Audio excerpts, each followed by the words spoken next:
Hey, it's E.B. Moss, and this is episode 38 of Insider Insights.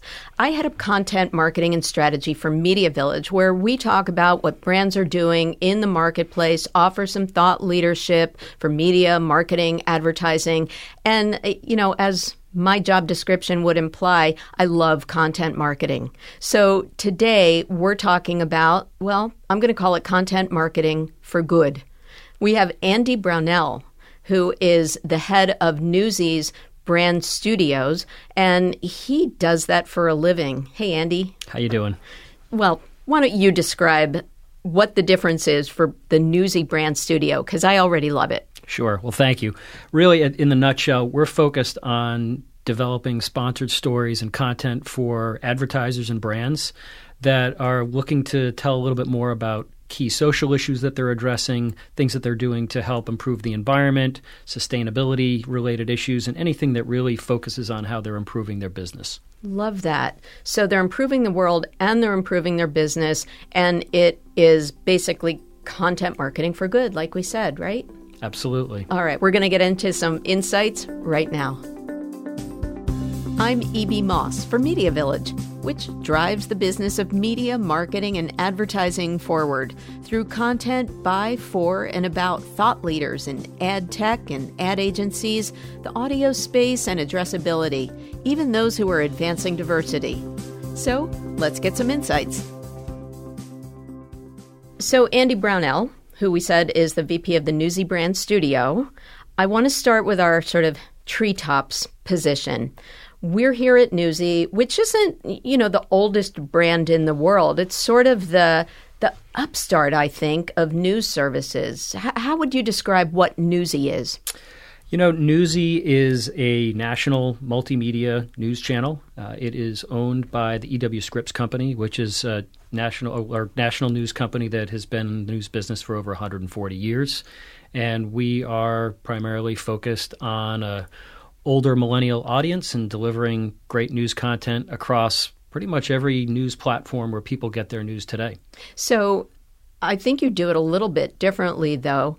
I was just taking a look, actually, at some of the various platforms where Newsy's available, whether it's Apple TV or Roku or on YouTube or as sort of a linear cable channel, right? Absolutely. Yeah. So, you can find us on the web, you can find us on social platforms, but really the two primary areas where people come watch us are OTT platforms, so Roku, Apple TV, devices like that, and smart TVs as well. Mm-hmm. And then the other platform is our national cable channel, which we started about a year and a half ago. Got it. So the new kid that is making waves as part of the older established brand of EW Scripps.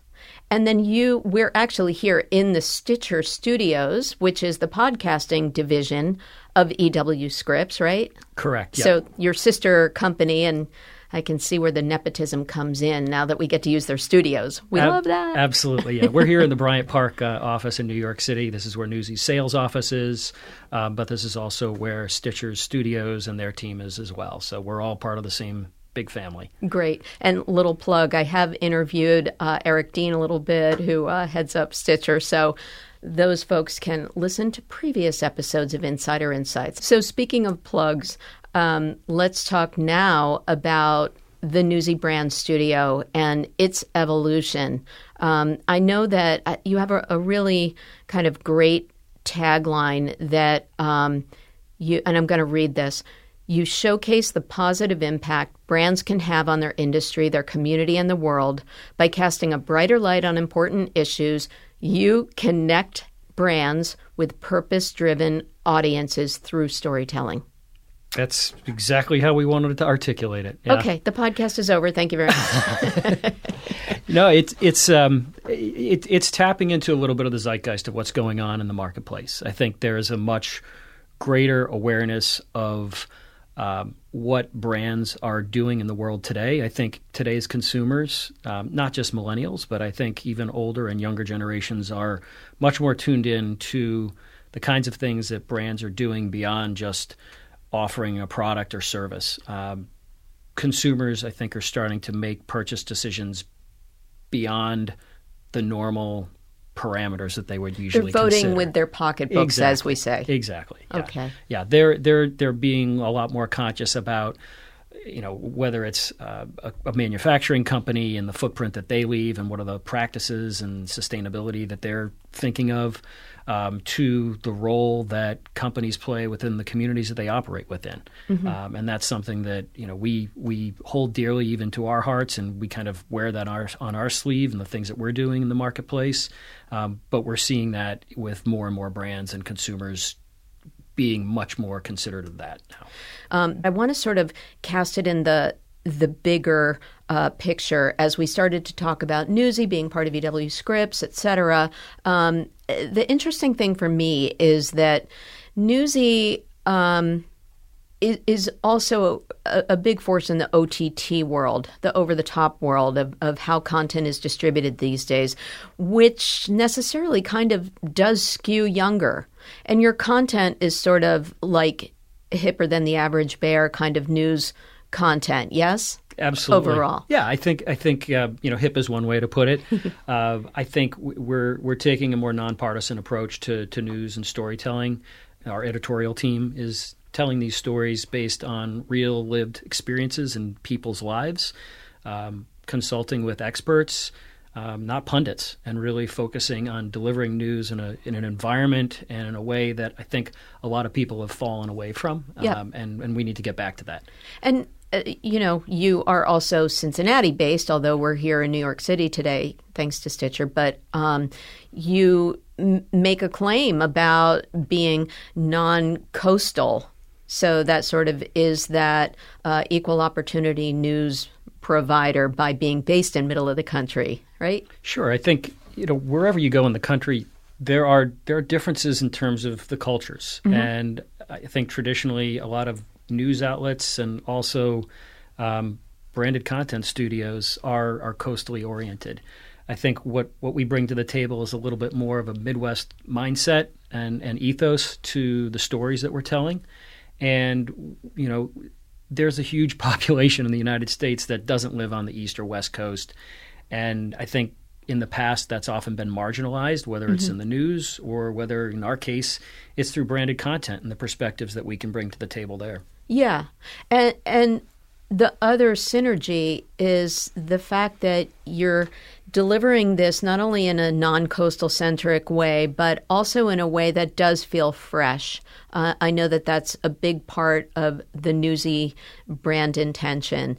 And so to me, that's where it all comes full circle back to the Newsy Brand Studio. Maybe I'm wrong, but it seems that the millennial Gen Z set who, they're going to be on the planet longer than us, have the most to gain from being socially conscious. So would you say that your Newsy branded content that you're creating is skewed towards a younger audience, or is purpose-driven content intentionally geared towards the younger audience? I don't think it's necessarily geared just to that audience. I think I came from the agency world. I had 20 years in the advertising business. And when I was looking for new opportunities, I knew we could do so much better. I knew that brands were so much more than a 30-second ad. Mm. And because we're a branded content studio that's connected to a national news organization, I think by definition we're held to a slightly higher standard in terms of the authenticity, the need for the content to be genuine, for it to be able to inform people, to provide them something of value. And I knew after working with brands for decades that there are all these amazing stories and things that they're doing that never make it into an advertisement, barely make it into the social feeds, and require a lot more time to tell a good, compelling story on behalf of a brand than what a 30-second ad or a social media spot that's left after 15 seconds and people bail. Yeah. And that's where the best opportunities are and where we really wanted to focus in on. Got it. So the younger audience is there almost by default, partly because of how the content's being delivered, but the message is for the overall population because it's they're the stories that need to be told today.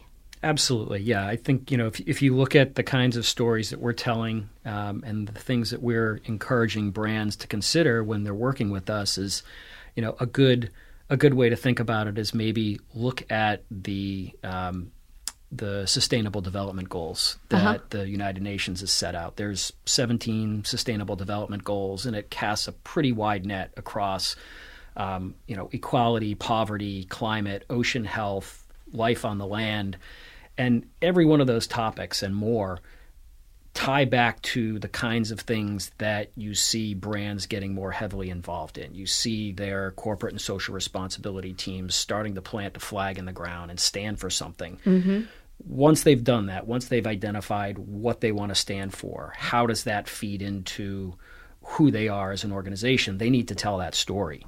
And being in a news environment, being a branded content studio allows us to take that narrative, produce it in an authentic, compelling way so it's not coming across as just something coming from the brand, and then allows us to distribute it at scale. That's kind of the 1-2 punch that we have. We have the ability to not only tell that story in an authentic way, which is critical within the news environment, but then we have a national news platform that we're able to distribute it out across, where you have both the millennials who are watching a lot of their content on OTT and connected TV devices, but you also have older audiences who are still watching cable, which is still a very viable marketplace for obvious reasons. Yep. And those stories resonate with all those audiences, whether it's, if the relevance of that story is maybe being driven by a younger generation, that still has a trickle-up effect to older generations. Love that.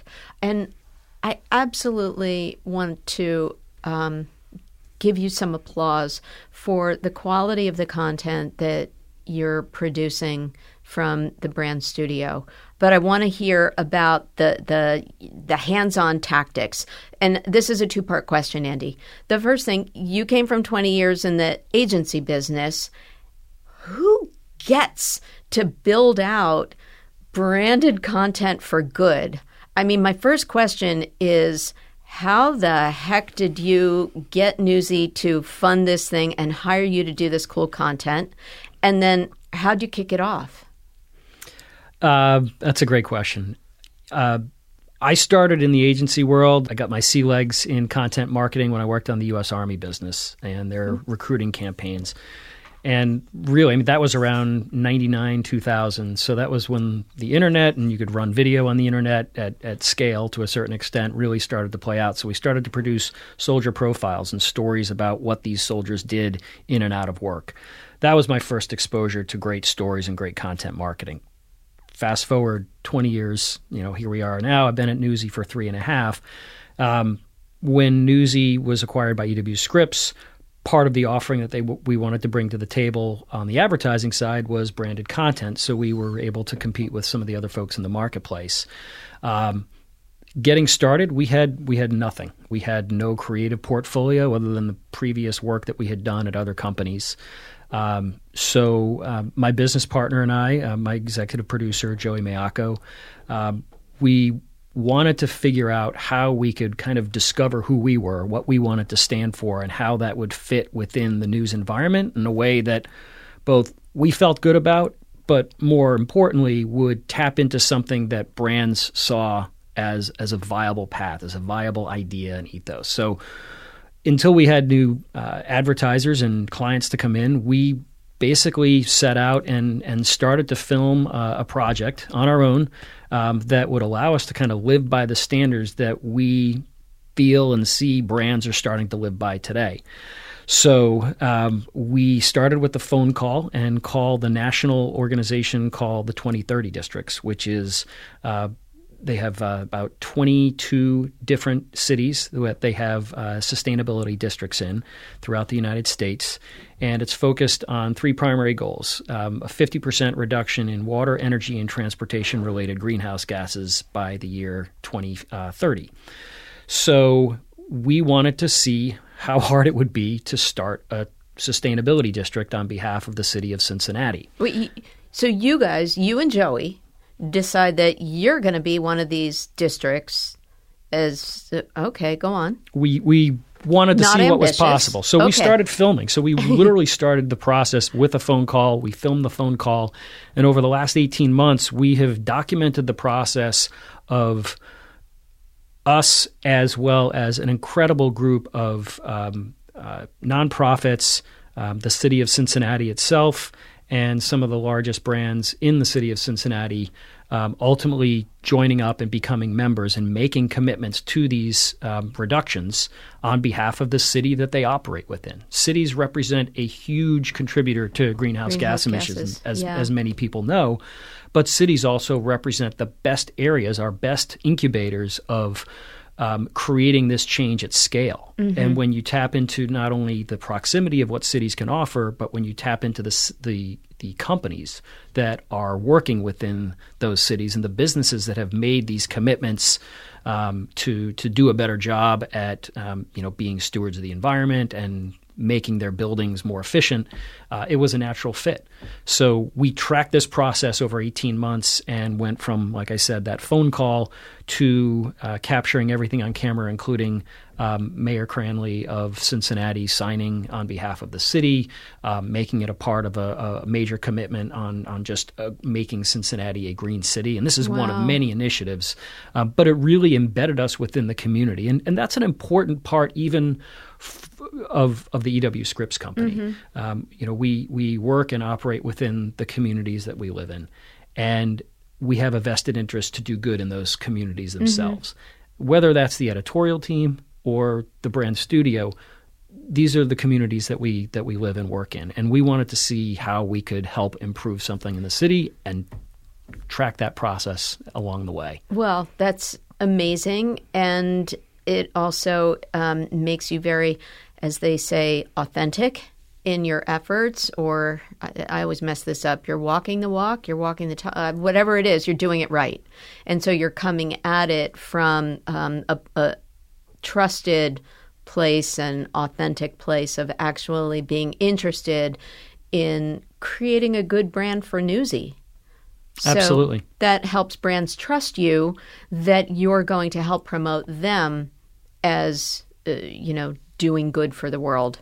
Absolutely. Brands are an integral part of our culture, like it or not. Mm-hmm. That is just how American society has formed. And culture, as brands are integrated into the culture shapes our values, and our values shape our history. And we want to be able to help brands be a part of the change that we know systemically needs to happen across the board. Well, that actually brings us to something that is part of my world again, that whole Sustainable Brands Initiative. And you created something called the Shifting Baseline series as part of this. And I know that is sort of a series that helps communicate the opportunity for brands to do good and do well from doing good. Right? I think that's it. And in it, you interviewed Coanne, who we had on also an Insider Insights podcast, who founded Sustainable Brands Conference. And why I immediately wanted to do this interview with you is because I had attended Sustainable Brands back in the day when it was getting going. And I know that a lot of brands attended then, but it's just kicked up since then. Yeah, we were a media partner of the Sustainable Brands Conference this past June in Detroit. Mm-hmm. Like you mentioned, Coanne is of a similar mindset. Obviously, a lot of people are kindred spirits with Coanne and the entire Sustainable Brands team. It's a global organization that is focused on bringing brands, nonprofit organizations together, really taking a systems-based approach to solving problems by tapping into what brands can bring to the table, what non-governmental organizations can bring to the table, nonprofits can offer, and really helping connect the dots. And at the end of the day, media and the role that we play at the Brand Studio can be an integral part of helping connect those dots and helping tell the stories. That these conferences are filled with incredible stories, the things that these brands are doing that many people never even know about. So what's an example? we spent a lot of time talking with Mark Pritchard, who's the Chief Brand Officer at Procter & Gamble. We're good friends with Mark, and everybody should check out his video from being honored at the 2019 Advancing Diversity Honors from Media Village. So we love everything that he stands for. Tell us what he told you. He really spoke quite consistently and quite thoroughly about how P&G's, one of the driving ethos there is that brands can be a force for good. Brands can grow, but they can also be a force for good. And again, that gets to the central ethos of what we believe as well. We believe that brands are integrated into who we are as a society and a culture. And brands can be that force for good by not only changing themselves, but in many ways, changing consumer behavior. We've been trained to be consumers by the exposure that we have to brands and advertising, and culture plays a big part of that. The forums and the content that we can provide, and many of the things that P&G is doing, is focused on helping change that behavior. So whether it's for example, getting people to stop pre-rinsing their dishes with their Cascade product. You don't need to pre-rinse your dishes before you put them in the dishwasher. It can save a tremendous amount of water and energy, not to mention time. So that would be sort of a tip that is associated with information from P&G, and that's the kind of thing that you might spotlight as brand content. But tell us about some of the other brands that have maybe come to you as a result of having the studio, and now there's an outlet.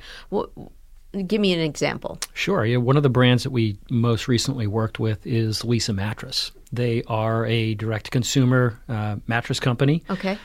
We had been pitching a concept in the marketplace that was targeting folks like Leesa Mattress, called The Art and Science of Sleep. And that was really kind of breaking down what you need to kind of create a good environment to sleep, and then kind of the science and the reasons behind why getting a good night's sleep is central to human health and well-being.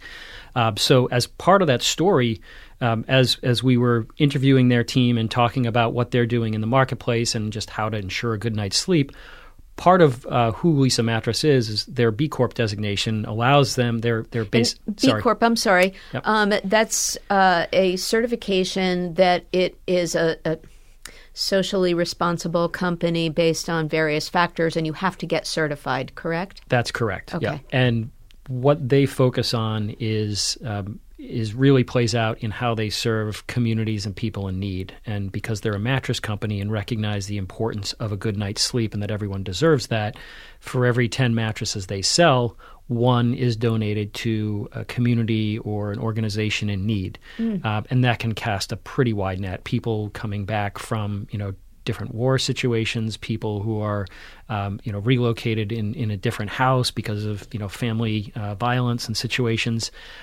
It's a company that really lives by the standards that they're showcasing as a part of their B Corp. And that's an opportunity to tell that kind of story in a news environment where it matters, while still giving people something that they can, that they can learn and benefit from along the way. That's great. And so it's not necessarily environmental only, it's social benefit, or, as Coanne schooled me, business opportunity for the greater good. Because if you don't have a good night's sleep, then, you're kind of screwed. Yeah, sleep is one of the three fundamental basics of human existence. You're nicer, you think better, and so maybe you'll be kinder, gentler. Right, like Ariana Huffington says, sleep your way to the top. It's incredibly important. I love that example. Let's get back to the business side of things a little bit. It's enough altruism for one day. Right. No, I'm kidding. But, from the perspective of the media industry, how's the uptake been? Are people beating a path to your door? Please do pro-social content about us. Is it a hard sell? What's been going on? People are not beating on the door. I think we've discovered that we started to get involved in this area within the branded content space fairly early on. People are starting to notice it more. People are starting to make it a bigger part of the conversation and, frankly, a bigger part of their marketing and communications plans. One of the things that we've noticed over the last few years is there's a disconnect that often takes place between the people who are making decisions on media that may be running on channels like Newsy, and then the people who are running content programs, which may be a different agency, which may be a different brand. You have the PR and comms folks on the brand side itself who may not know that there are things like branded content and sponsored programs like this that can tie into a media buy, but also give these stories a platform and give them a voice and bring some credibility to it. So as we've been building the business, we're starting to see a lot more people talk about it. You mentioned the Sustainable Brands Conference. You see a huge portion of Fortune 500 companies have a presence there. And this is not just sustainability people. Chief marketing officers are there. So they are making it a much more integral part of how they're approaching this. Mark Pritchard talked a lot about that, where sustainability has a seat at the table, an equal seat at the table with brand managers. It's taken into consideration much more now, even than it was 3 years ago. And I would expect that to continue to accelerate.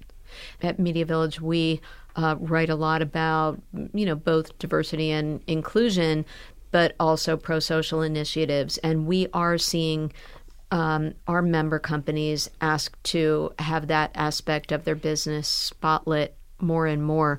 But I'm also curious if given the silos that we're all trying to break down these days, are you seeing the ask come more from the agency side or more from the brand marketer side, or 50-50? It's really a mix. The more sophisticated brands who have done this, many of them have their own programs, have their own studios, have their own content development teams. Folks like the Cleveland Clinic, for example, folks like IBM, they're very sophisticated content marketers. So that's less of a hard sell. But some of the brands that we're approaching, it's new. We did a program with Cincinnati Children's Hospital on genomic medicine about a year and a half ago, and that was a brand new program for them. Dipping that toe in the water takes a little bit of courage, but I think when you're able to kind of show the results and the impact that it can have, it becomes a much easier sell. And having those case studies, of course, as any business startup like the Brand Studio here at Newsy has, having those case studies makes a big difference, and it starts to tell the story that we know is true, but there's some evidence and backing behind that. So they're letting you keep the lights on at the Brand Content Studio, which is good because you are showing some I hate to bring it down to performance marketing, but some kind of return in terms of even social currency for these brands that are asking for content marketing for good.